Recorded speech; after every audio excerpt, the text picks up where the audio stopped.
Dios le bendiga, hermanos. Una vez más nos vemos por acá, teniendo participación en la predicación de la palabra. Lo primero que vamos a hacer es orar, ponernos en manos de Dios a fin de que Él esté con nosotros. Así que oramos. Señor y Dios, gracias por este tiempo que tú nos permites tener. Cada vez que nos exponemos a tu palabra, Señor, es una gracia más de tu parte hacia nosotros al hablarnos de tu santo consejo, Señor, de tus palabras para tu pueblo. Da, oh Dios, que sean de edificación para toda tu iglesia, conversión para los que no te conocen, oh Dios, y que una vez más podamos escuchar tu voz. Es nuestro ruego en Cristo. Amén. Como muchos saben, ya estamos en Génesis capítulo 24, tratando de ver lo que Dios tiene allí para nosotros. La última vez que estuvimos en Génesis capítulo 24, este es nuestro cuarto sermón que tenemos allí, veíamos al criado o al siervo de Abraham y vimos a este siervo empezando a cumplir. Y hablando de cumplir, amados hermanos, y de hacer cosas y estar ocupado en cosas, yo no sé si a alguno les ha pasado, yo dudo que no, pero hace un tiempo fuimos, es decir, la familia directa mía, mi esposa, suegros y otros también, fuimos a un paseo familiar. En el lugar donde nos quedamos, recuerdo que nosotros llegamos muy avanzado el día. Fue un sitio de esos que uno selecciona en un lugar apartado para uno quedarse varios días. El lugar que elegimos, llegamos muy tarde, ya entrando la noche. Yo recuerdo que la persona que nos atendió cuando llegamos, aún llegado a una hora muy avanzada en el día, esa persona nos trató muy agradable. Esa persona no tenía apariencia de ser el dueño, pero nos trató muy agradable. Además, era una persona jovencita, era un joven en este caso. Cuando recibimos ese trato, yo mismo me decía cuando recibimos ese trato, wow, este chico trata a uno como que él es el dueño, por su afabilidad, su amabilidad, su atención. Porque los buenos tratos de una persona que está sirviendo en un lugar a veces son muy escasos en nuestros días. Son muy escasos. Porque en muchos casos, muchas veces los que somos empleados solo tratamos de cumplir con lo que se nos ha encomendado y no vamos más allá. Otros aspectos no nos importan mucho. Muchas veces no hay tanto empeño en lo que se hace y nosotros tenemos mucha muestra de eso en muchos lugares de servicio público y aún no solo en lugares de servicio público o empleos públicos, sino también incluso también en empresas o instituciones privadas. A veces solo hay un deseo de cumplir, como que eso es lo único que a mí me importa, cumplir y ya. Vamos a continuar viendo a través de nuestro texto en Génesis capítulo 24 cómo sirve un siervo. Porque en Génesis 24, este siervo empieza a obedecer, pero obedeciendo, él actúa de una manera. Hay varias actitudes que van juntamente con obedecer, que este siervo que la podemos ver por este siervo aquí. Y yo quisiera que vayamos inmediatamente a Génesis capítulo 24, verso 10 al verso 14. Nuestro texto es Génesis 24 del 11 al 14, pero vamos a leer desde el 10 para tener la idea completa. Leemos. Dice allí: y el criado tomó 10 camellos de los camellos de su señor y se fue, tomando toda clase de regalos escogidos de su señor, y puesto en camino llegó a Mesopotamia, a la ciudad de Nacor. E hizo arrodillar los camellos fuera de la ciudad, junto a un pozo de agua, a la hora de la tarde, la hora en que salen las doncellas por agua, y dijo: oh Jehová, Dios de mi señor Abraham, dame te ruego el tener hoy buen encuentro, y haz misericordia con mi señor Abraham. He aquí yo estoy junto a la fuente de agua, y las hijas de los varones de esta ciudad salen por agua. Sea pues que la doncella a quien yo dijere: baja tu cántaro, te ruego, para que yo beba, y ella respondiere: bebe, y también daré de beber a tus camellos, que sea esta la que tú has destinado para tu siervo Isaac. Y en esto conoceré que habrás hecho misericordia con mi señor. Todo lo que estamos viendo aquí hasta este punto lo estamos viendo bajo la sombrilla o bajo un título general que es Siervos enseñándonos a ser siervo. Hoy lo veremos bajo un tema o con un nombre que es un siervo que va más allá de la obediencia. Ese es nuestro título en este momento. De eso hablaremos ahora. Un siervo que va más allá de la obediencia. En nuestro relato tenemos al siervo de Abraham, que cuando leemos toda la Biblia podemos inclinarnos, como dicen muchos comentaristas, a entender que es Eliezer el que se menciona aquí. En Génesis 24 lo vemos a él sirviendo y en lo que acabamos de leer, él está iniciando su encomienda. Eso es lo que vemos en el verso 10. Pero el relato nos muestra que el siervo no solo cumple, no solo obedece, él hace algo más. Él no solo cumple, no solo obedece, él hace algo más. Y vamos precisamente a Génesis 24, verso 11. Leemos. Génesis 24, verso 11. Dice así. Recuerden, él llegó a Mesopotamia, llegó a la ciudad de Nacor, su hermano, y inmediatamente hizo algunas cosas. ¿Qué hizo? Hizo arrodillar los camellos fuera de la ciudad. Y me voy a parar ahí, hermanos. Es la segunda vez que aparece la mención de camellos en la Biblia. La primera vez que aparece la mención de camellos en la Biblia es cuando el faraón en Génesis capítulo 12 le da regalos a Abraham, y entre los regalos que le da están los camellos. Están los camellos, claro, hermanos. Cuando yo iba al texto también en Génesis capítulo 12, veía algo que me llamaba la atención, y es que el faraón no le da regalos a Abraham porque sí. La Biblia da a entender como que los regalos eran por una causa, porque la que Abraham en ese momento denominaba o llamaba su hermana, claro, Abraham con su intención llamaba a su hermana, ella era muy hermosa, y eso se destaca en Génesis 12. Y es por esa razón que este faraón en tiempos de Abraham le da regalos a Abraham, que incluía camellos. Ojalá, hermanos, que pensando yo en esto, que cuando nosotros favorezcamos a alguien, hagamos un favor, hagamos alguna obra hacia alguien, no sea con otra intencionalidad, sea con amor genuino, con amor bíblico, y no con otra intencionalidad, como se ve allí de ese faraón para con Abraham, por causa de la belleza de la que él llamaba, en este caso Abraham, su hermana. Eso es como una nota al margen.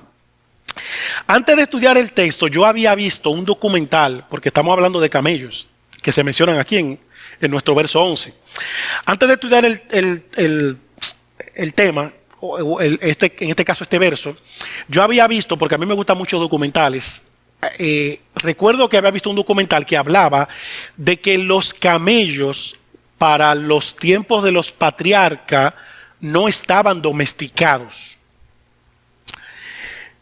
Cuando estaba estudiando el texto, yo me digo a mí mismo, déjame leer un poco sobre los camellos, porque aquí vemos a los camellos teniendo una actitud de que han sido entrenados. Dice allí que fueron arrodillados. Leyendo, recuerdo que leí algunas fuentes, estaba leyendo algunas cosas con respecto a los camellos. Leí un artículo de la BBC, recuerdo, que decía que los arqueólogos llegan a la conclusión de que los camellos no estaban domesticados para el tiempo de los patriarcas por estudios que arrojan el carbono 14, o los resultados que arrojan el carbono 14.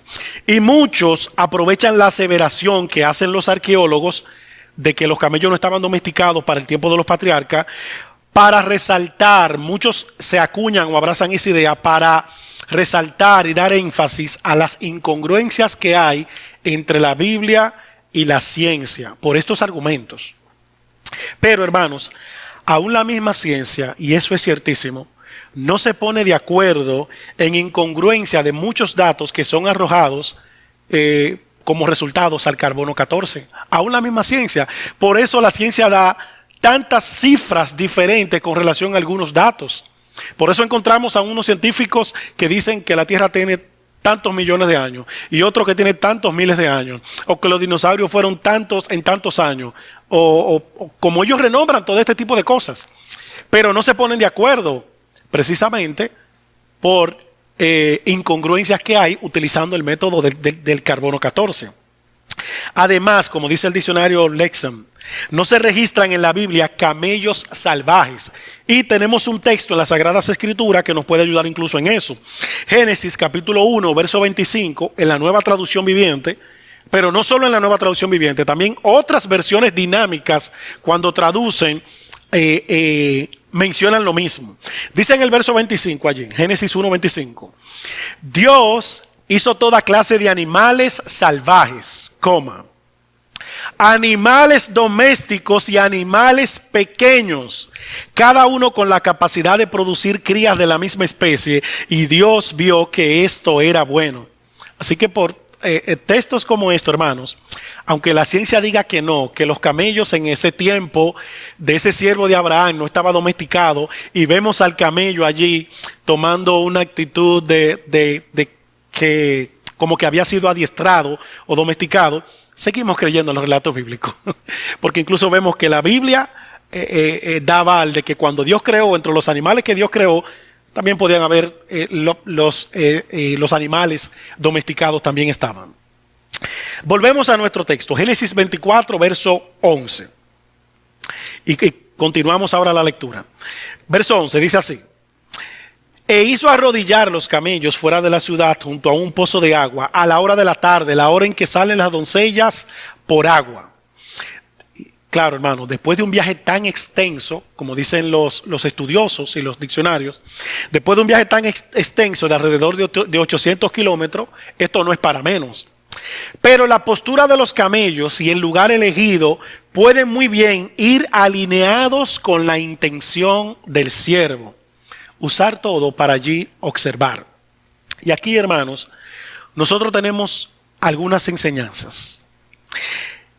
El único animal que tiene un nombre un tanto negativo o despectivo, o que tal vez no es tan amigable para nosotros familiarizarnos con él, por lo menos en mi caso, pueden haber otros nombres también, pero un nombre que podemos recordar fácil, que nos viene a la mente, que es un nombre con el cual nosotros no nos identificamos fácilmente, o a veces cuando lo usamos refiriéndonos a alguien como ese animal, casi siempre es en términos despectivos, o no favorables, o no buenos.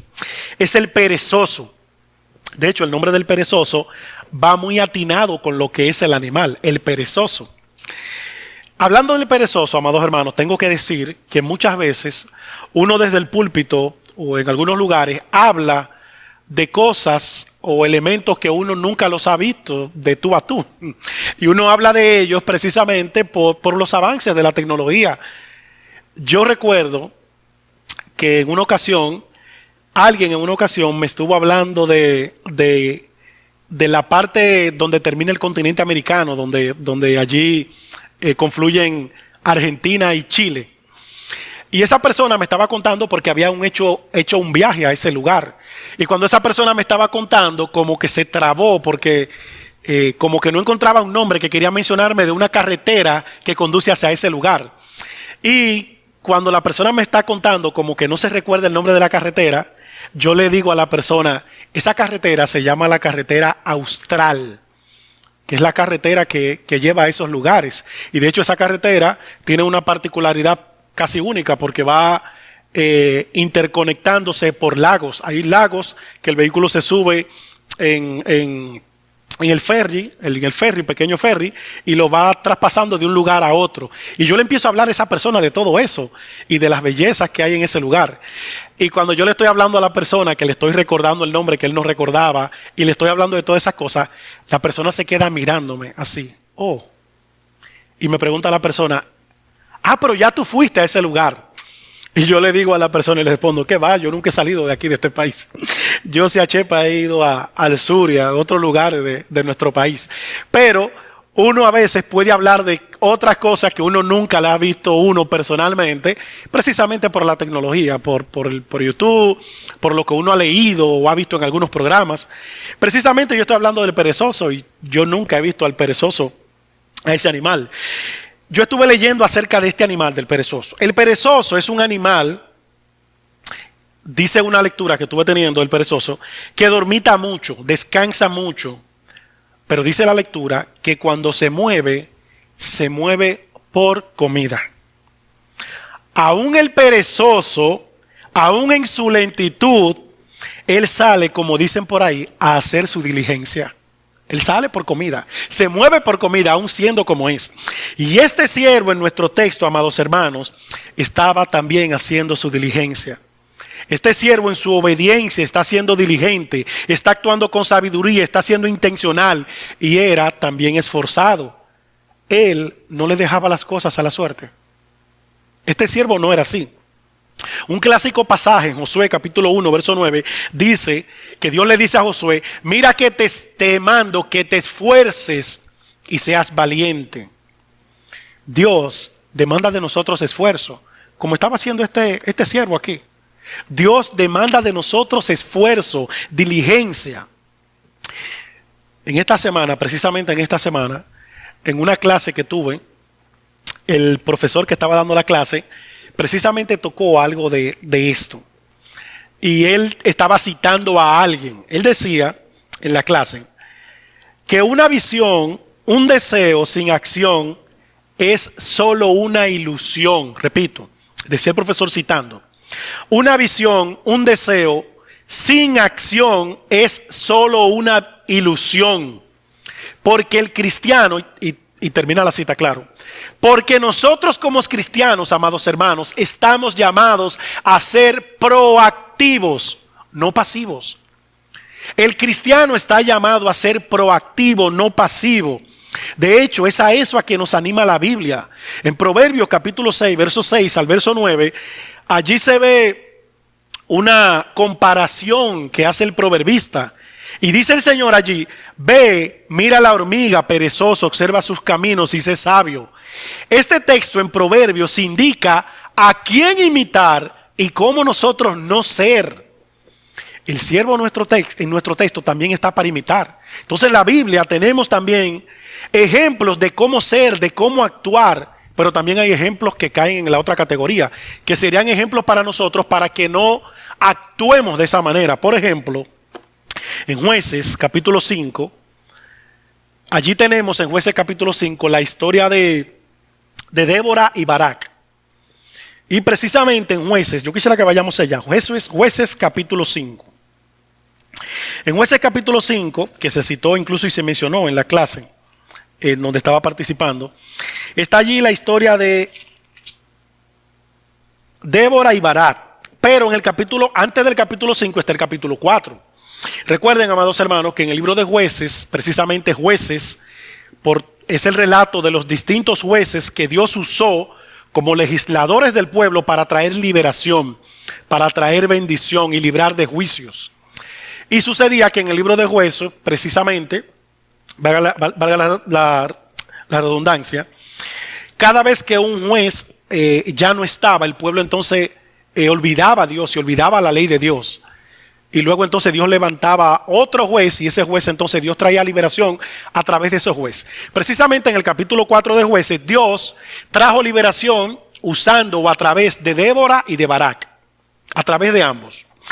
En el capítulo 5, que es donde vamos a leer ahora, está el cántico de Débora y de Barak. El cántico como la acción de gracias, porque ya el Señor trajo la liberación, ya ellos fueron libertados, el Señor trajo la bendición. Y ahí está el cántico de Débora y de Barak, como el cántico de Ana, una acción de gracia, como el cántico de María, también agradeciendo al Señor por haberla favorecido o escogido.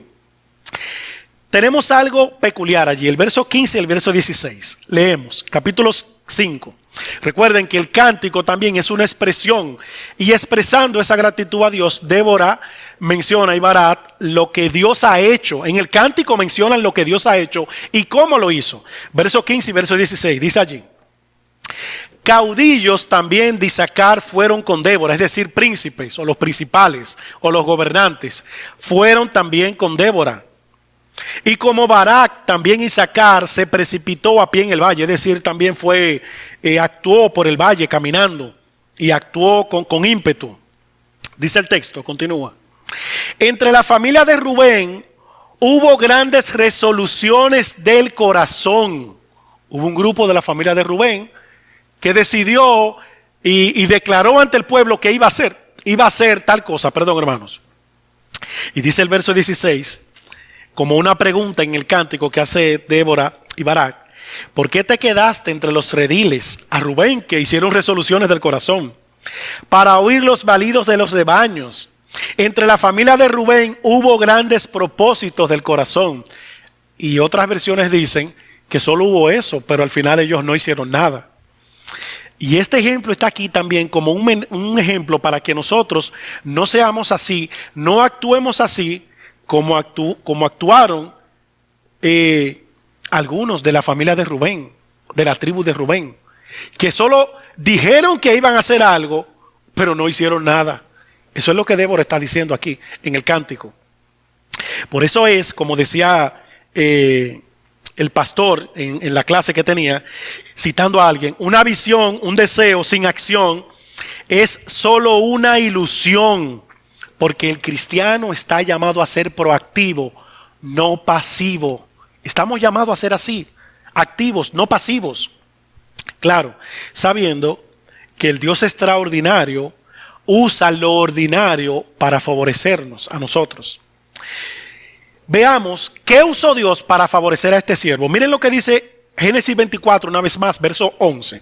Dice allí: e hizo arrodillar el siervo actuando, e hizo arrodillar los camellos fuera de la ciudad, junto a un pozo de agua, a la hora de la tarde, la hora en que salen las doncellas por agua.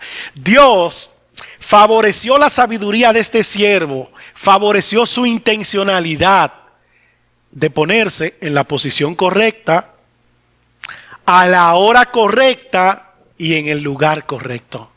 Eso hizo Dios, favoreció esa actitud de este siervo. Este siervo actuó con sabiduría, él se puso en la posición correcta, a la hora correcta y en el lugar correcto. Y claro, hermanos, Dios puede favorecernos a nosotros, sembremos o no sembremos, como dice el libro de Jerry Brice, de la soberanía de Dios. Sembremos o no sembremos, Dios nos puede favorecer, porque creemos en el Dios soberano, pero eso no anula nuestras responsabilidades.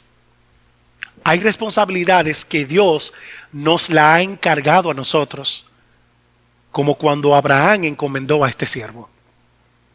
Cuando leemos toda la historia, finalmente nosotros sabemos que Dios favoreció a este siervo. Pero probablemente, amado hermano, en cuántas cosas hemos dejado nosotros de ser favorecidos solo por no ser diligentes, solo por no actuar con sabiduría o movernos al lugar correcto. ¿En cuántas cosas tal vez no hemos sido favorecidos por esto? Favorecidos. O por no preguntar lo correcto. Hay gente a veces que, yo he visto personas, yo he estado en lugares donde he visto personas llegar que después que dan muchos lugares y andan en muchos lugares y duran un tiempo caminando, después que preguntan, y cuando preguntan entonces tú le indicas, ahí entonces es que ellos encuentran el lugar donde ellos iban. ¿Por qué no preguntan? ¿Por qué no preguntan? ¿En cuántas cosas tal vez no hemos sido favorecidos? Probablemente por no estar al día con las informaciones. En mi caso, en el caso de mi esposa y mío, en este caso, nosotros hemos perdido cosas solamente por no buscar información. Y lo digo con pena, no lo digo con alegría, lo digo con pena. Aún creyendo, creemos en el Dios soberano. Eso no anula nuestras responsabilidades, pero no lo digo con alegría, lo digo con pena. No con dolor, con amargura o resentimiento, pero lo digo sabiendo con pena de que tal vez nosotros no actuamos de la manera correcta. ¿En cuántas cosas tal vez no hemos sido favorecidos? Precisamente tal vez por tú y yo no buscar información, no ponernos en el lugar correcto, no actuar con sabiduría, no preguntar. Aquí está este siervo obedeciendo, pero obedeciendo, él asume su cuota de responsabilidad. ¿Cómo anda nuestra cuota de responsabilidad en lo que el Señor nos ha encomendado a nosotros? Este siervo está asumiendo su cuota de responsabilidad. ¿Cómo anda nuestra cuota de responsabilidad como cabezas de hogar, cabeza de familia, como esposo? Las cosas donde hemos sido encomendados. ¿Cómo anda nuestra cuota de responsabilidad haciendo lo que nos toca hacer? El que esté estudiando, estudiando. Ok, saqué un 80, un 70, me quemé. Pero, ok, creemos en la soberanía divina. Pero ¿en qué grado está nuestra cuota de responsabilidad? Ok, no pude conseguir tal cosa que tengo muchos años pidiendo, orando por eso. Sí, pero ¿cómo anda nuestra cuota de responsabilidad? ¿Estamos nosotros siendo sabios, intencionales, poniéndonos en el lugar correcto como este siervo, a la hora correcta como este siervo? ¿Cómo anda nuestra cuota de responsabilidad? Ok, podemos estar orando por un empleo, pero orando por un empleo es lo único que yo debo hacer. No, nuestra cuota de responsabilidad también es preguntar dónde hay vacantes, estar atento a los periódicos o a los lugares o las páginas donde ponen postulantes o están buscando trabajos. ¿Estamos nosotros haciendo eso? ¿Estoy yo diciéndole a la persona correcta, idónea, sobre tal cosa en la que yo estoy involucrándome? A veces nosotros queremos vivir en un hermetismo y puede ser que está bien, no todas las cosas hay que vocearlas ni regarlas. Pero yo creo que hay personas a las cuales debemos ir, donde debemos acudir e informarles de los pasos que estamos dando, que cuando viene a ver, al estar en ese lugar correcto y preguntando a la persona correcta, ese mismo nos ayuda y nos orienta en cosas que no sabemos. ¿Quién sabe si tal vez hemos dejado de ser favorecidos simplemente porque no hemos preguntado? ¿Cuántas becas probablemente nos están dando en muchos lugares y muchos no están siendo favorecidos solo porque no preguntan o porque no hemos preguntado? ¿Cuántas cosas? Tenemos un llamado a crecer en santidad. Si tenemos un llamado a crecer en santidad y en nuestra relación con Dios y ser maduros en la fe, ¿cómo se consigue este? ¿Solo orando? No, no es solo orando. Hay medios de gracia que el Señor nos ha dado para crecer, precisamente. Segunda de Pedro, capítulo 2, verso 18. Allí el apóstol nos llama precisamente a crecer en la gracia y en el conocimiento. Hay cosas que nos tocan hacer a nosotros. ¿Cómo estamos nosotros en esa cuota de responsabilidad? Esa es la palabra. Este siervo está asumiendo su cuota de responsabilidad. Que nosotros, amados hermanos, no haya pasividad en nuestras responsabilidades, ni un espíritu medalaganario. Es que me da vergüenza preguntarle a fulanito que trabaja en tal cosa. Yo no sé, me da vergüenza. No, que no haya vergüenza, que no haya pasividad, que no seamos medalaganarios. En Romanos capítulo 12, verso 11, hablando el apóstol de algunas cosas, dice allí que en lo que requiere diligencia no seamos perezosos. El siervo de Dios, por lo que vemos aquí, tiene un espíritu diligente en lo que se le ha encomendado. En los asuntos espirituales debemos tener un espíritu inteligente y también en los asuntos que no tienen que ver con nuestra fe, en los asuntos seculares, los asuntos donde Dios nos ha puesto. Entonces, hermanos, aquí vemos a un siervo que obedece, que es diligente, que no es perezoso. De esto que también aprendamos nosotros, amados hermanos, y que seamos así como este siervo, que seamos así como él. Entonces, hasta aquí esto es lo primero que vemos, a un hombre que es diligente, porque el cristiano está llamado a ser proactivo. Y eso es lo que podemos ver como aplicabilidad para nosotros de lo que este siervo está haciendo. Ahora bien, ¿esto es lo único que él hace o él hace algo más? Bueno, vamos a ver lo segundo entonces, que es lo que continúa en nuestro texto. ¿Qué más él hace? Él no solamente es diligente, él no se pone en el lugar correcto, él no solamente es proactivo, él hace algo más. Dice el texto, Génesis 24, verso 12 al verso 14. Dice allí, ya en el verso 11 lo vemos a él haciendo algunas cosas. Ahora él empieza a decir otras cosas. Dice ahí, y dijo, oh Jehová, Dios de mi señor Abraham, dame, te ruego, el tener hoy buen encuentro y haz misericordia con mi señor Abraham. He aquí yo estoy junto a la fuente de agua y las hijas de los varones de esta ciudad salen por agua.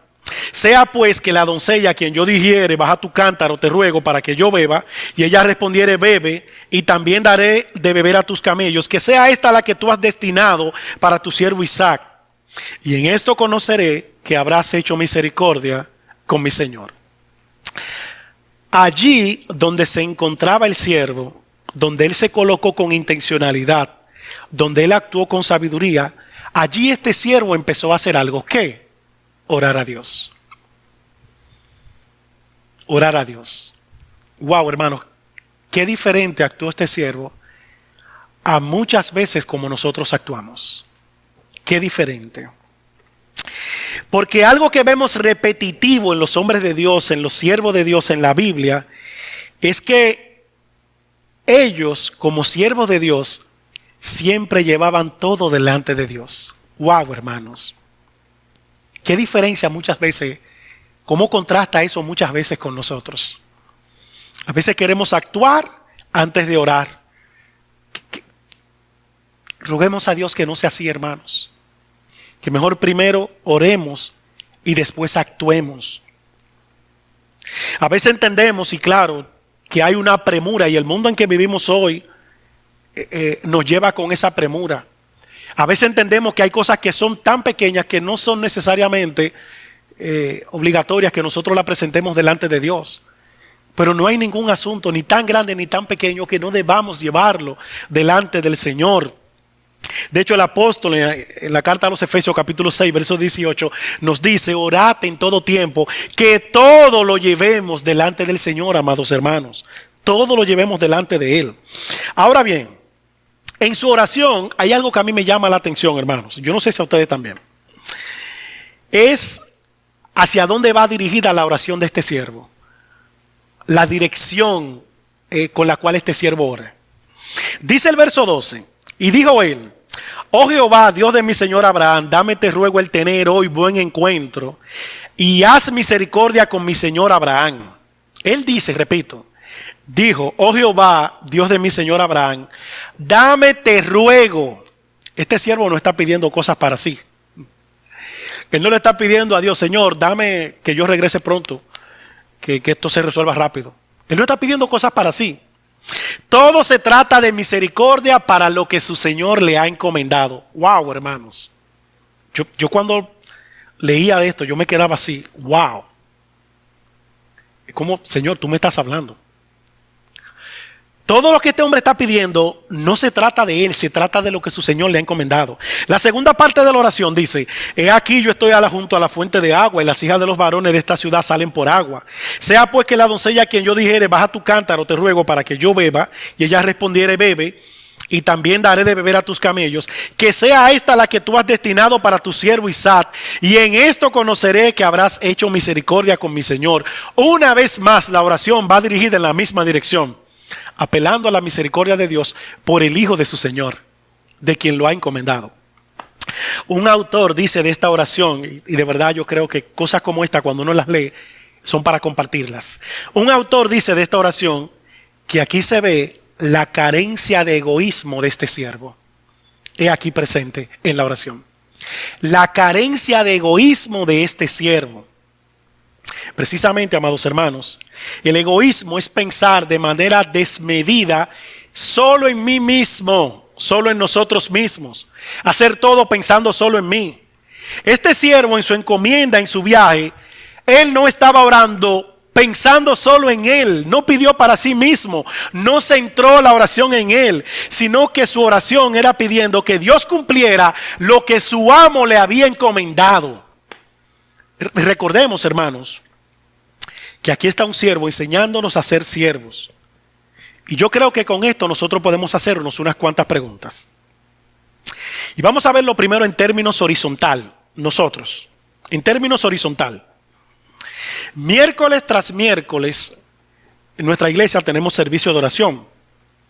Y miércoles tras miércoles se añaden peticiones nuevas. Otras no son tan nuevas, son repetitivas o que tenemos mucho tiempo pidiendo por ellas. Y durante la semana también al WhatsApp de la iglesia, a los grupos de la iglesia, se añaden más peticiones, más las que de alguna manera nos van llegando. En ocasiones, amados hermanos, la tendencia en nosotros al orar puede ser que cuando algo no nos beneficia a nosotros, o oramos poco por eso o no oramos por ello. En muchas ocasiones esa pudiera ser la tendencia. Cuando algo no nos beneficia a nosotros, o oramos poco por eso o nunca oramos por ello. Se nos olvida. El apóstol en la carta a los Filipenses, en el capítulo 2, empieza a dar una serie de mandatos. Y en uno de los mandatos él añade en el verso 4, no mirando cada uno por lo suyo propio, sino cada cual también por lo de los otros. Y yo me pregunto, hermanos, ¿pedimos nosotros la misma cantidad de veces por lo del otro como lo hacemos por lo nuestro? No es que no pidamos por lo nuestro, es que pedimos nosotros la misma cantidad de veces que lo hacemos por lo nuestro. Oramos con la misma intensidad por lo de los otros. Si eso es así, eso es ausencia de egoísmo. Ahora, si no es así, eso es actuar contrario a como este siervo en Génesis capítulo 24 está actuando, está pidiendo, está orando a Dios. Y eso pudiera ser una muestra de qué tan presente está el egoísmo en mí. Eso pudiera ser una muestra. En Romanos capítulo 12, verso 10, en su parte B dice, en cuanto a la honra, prefiriéndoos los unos a los otros. Cuando yo voy a sacar tiempo para orar, prefiero solamente orar por mí, por mis necesidades, o tengo presente a los otros. No es que no oremos, o que solo oremos por el otro. Debemos orar por nuestras necesidades también. Eso es lo que vemos. Pero oramos con la misma intensidad por lo de los demás. Ahora, veámoslo verticalmente esto también. No solo horizontalmente, veámoslo verticalmente. Aquí tenemos a un siervo, como decía al principio, que dijo un autor, que en su esencia, en su oración, hay falta de egoísmo. Si lo vemos verticalmente, este siervo estaba orando por lo de su Señor. Puso las cosas de su Señor por encima de sus necesidades. Y la pregunta ahora es, porque estamos haciendo algunas preguntas con esto, de aplicabilidad. Así como yo oro por lo mío, oro también yo por la obra de Dios, por la obra del Señor. Así como yo oro por lo mío y tengo pendiente orar por mis necesidades, oro yo también para que en mi sector muchos conozcan a Cristo, para que Dios permita que el evangelio se pueda llevar a cabo, para que la agenda del enemigo no prospere. Oro yo también asimismo por la obra de Dios, por el reino de Dios. ¿Cuáles son las peticiones que abundan en mi oración? ¿Cuáles son las peticiones que llenan mi oración? Ustedes se imaginan, yo pienso en eso, ustedes se imaginan que nosotros hubiésemos estado ahí cuando este siervo estaba orando, que se paró, que intencionalmente con sabiduría se puso a orar ahí. Usted se imagina que nosotros hubiésemos estado cerca de él, pero que él no supiera que nosotros lo estamos viendo, sino que lo estamos oyendo detrás de una pared o detrás de una rama o de un árbol, estamos escondidos y lo estamos oyendo orar. Cuando lo escucháramos orar, tal vez en voz alta que él estaba orando, al escucharlo a él, nosotros sabríamos qué él está pidiendo, por quién él está orando. Yo creo que si nosotros no imaginamos eso, yo creo que Dios aquí, al dejar esto aquí, tiene la intención de que tú y yo sepamos qué él pedía para que nosotros aprendamos de eso. Yo creo eso. Que es como si nosotros estuviéramos allí, que Dios nos está dejando eso en su palabra para que tú y yo aprendamos de lo que él oraba. Lo que este hombre pedía en oración reflejaba que él era un siervo y que él tenía un Señor. Que él era un siervo y que se interesaba en lo de su Señor. Eso reflejaba lo que este hombre está pidiendo aquí. En Mateo 6:33, el Señor habla de lo que causa ansiedad. Y en el verso 33 él dice, porque él viene hablando de esto desde los versos anteriores.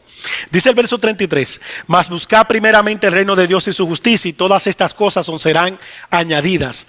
Hay cosas, amados hermanos, que son secundarias y cosas que son primarias. Y yo creo que este siervo lo entendía muy bien. Precisamente para ello, esto puede estar aquí.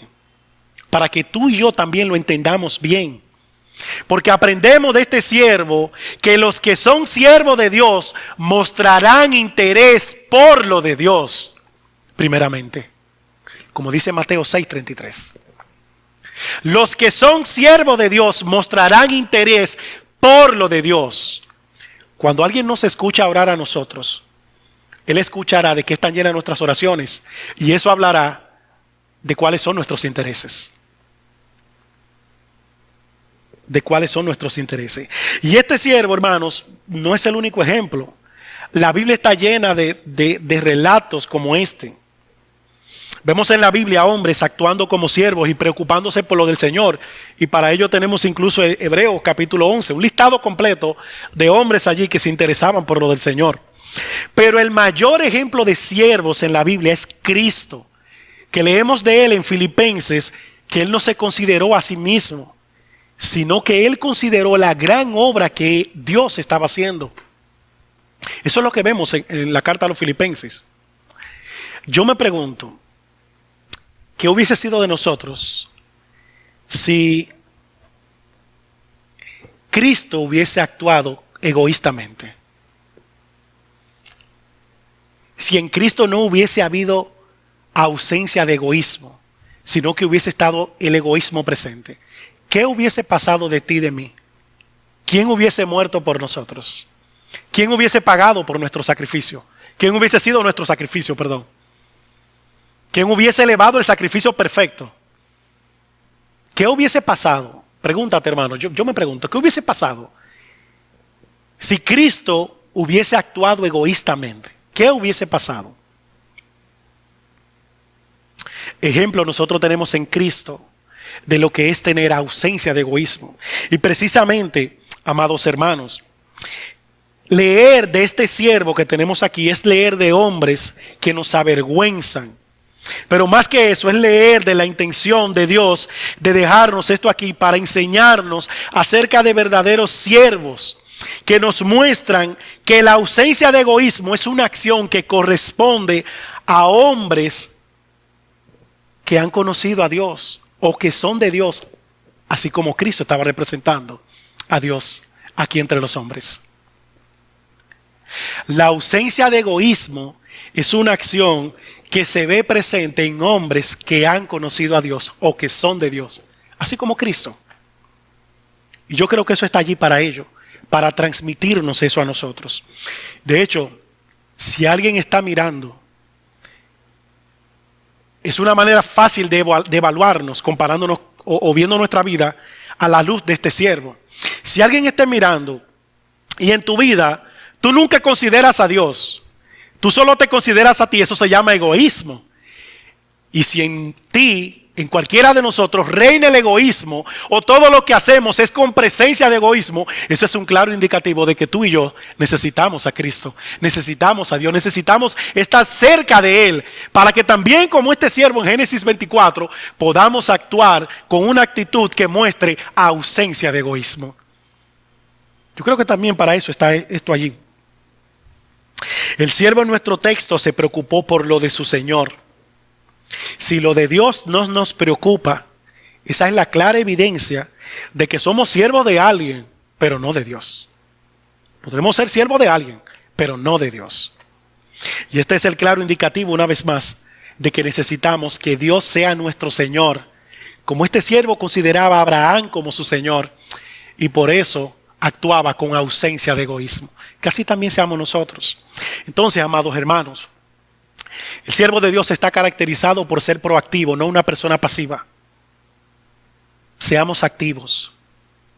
Creemos en Dios, en el Dios soberano, pero ¿qué de nuestra cuota, de nuestra responsabilidad? Que actuemos conforme a ello.